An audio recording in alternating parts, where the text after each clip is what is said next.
Dazzling One, and this week I'm going to just do another Things on My Mind video.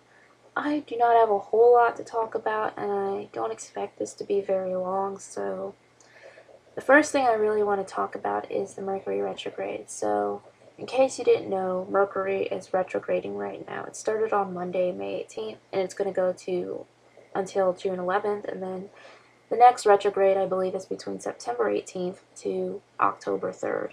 It's when a planet appears to be moving in the opposite direction when it's really not, but it has the appearance.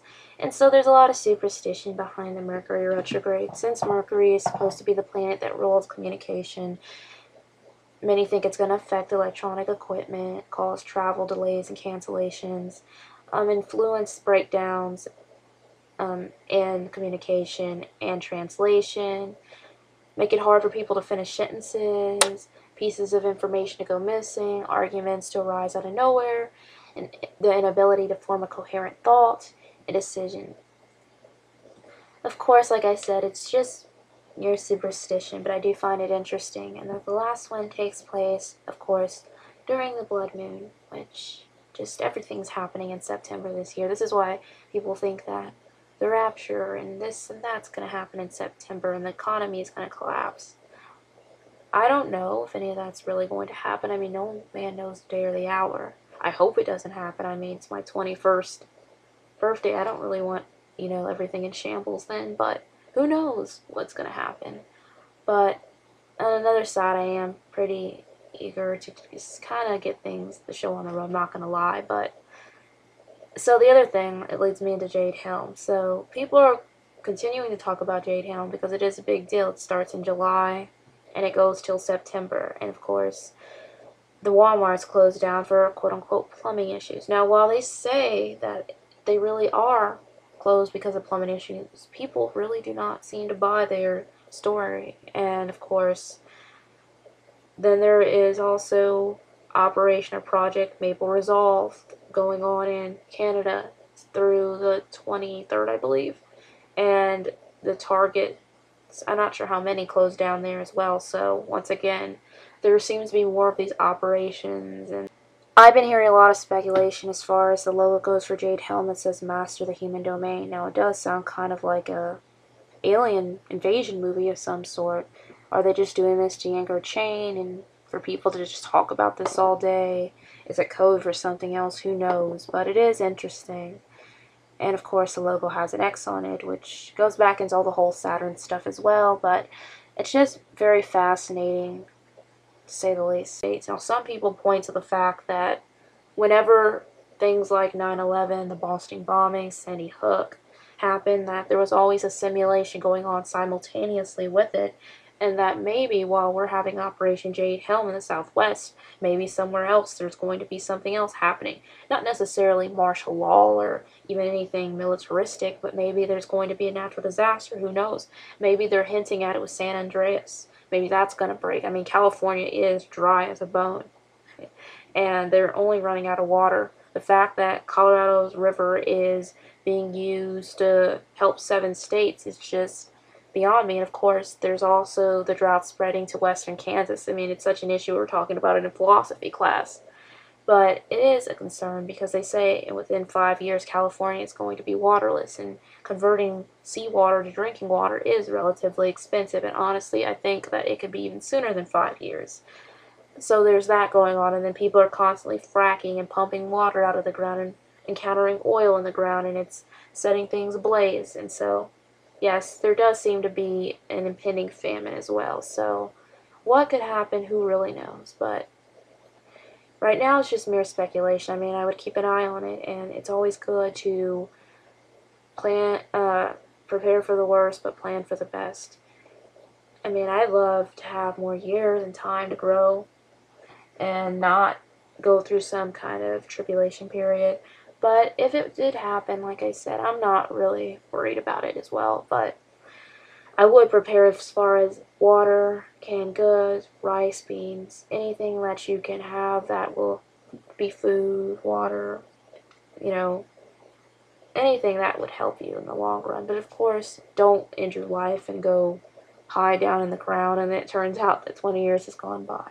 But there's that to think about as well. And with that, that reminds me that I saw the Avengers movie, Age of Ultron, and I already knew it was going to have symbolism in it. Everything on TV today is either superheroes, which leans towards transhumanism and fallen angels and the gods of antiquity, the antediluvian world, or it's, of course, something like The Strain or any other TV show with diseases and zombies and outbreaks, or it's paranormal stuff with vampires and ghosts and demons and witches and or it's just pervert stuff, of course. And then they're having an emerging culture of dystopian, anti-government, anti-establishment, anarchist people that go against it. And of course, to get the masses into believing that it's just all entertainment. So I wasn't very surprised to see this Age of Ultron movie, but of course, the Ultron character did seem like he was supposed to be a copy of Satan in the sense that it was dark, he got unleashed, or, maybe the Watchers, and then, of course, they continue to be in a church. Of course, you had Scarlet Witch shooting her energy out there, which, if you watch the Black Magic video, it's kind of hilarious to me a little bit, just because you see this stuff happening, and people just go, it just looks random to them, but, of course, it's not random. And then you have the superheroes being referred to as gods and stuff. And I'll go into this probably at the end of the year when I do another movie breakdown, because I like to take all the movies at once and break them down instead of making one video every time for every movie that comes out, because it's quite tedious. But yeah, that was full of much symbolism. Of course, there was a character that was supposed to be like God. He called himself I Am, and then in the end he was confused, and he said a bunch of irrational stuff, and he said he was born yesterday, which, what kind of God is that?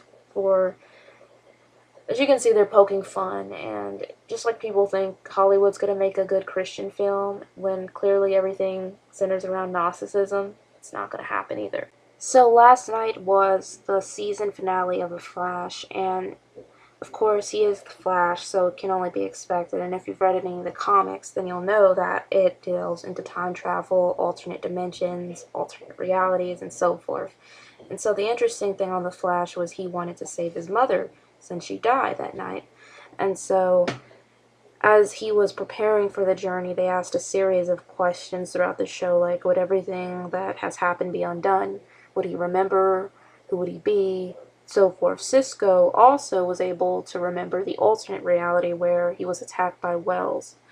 Of course, this has been kind of a topic of interest when you look at alternate dimensions, alternate realities, the Mandela Effect, and how there are certain histories that a group of people remember, but others do not.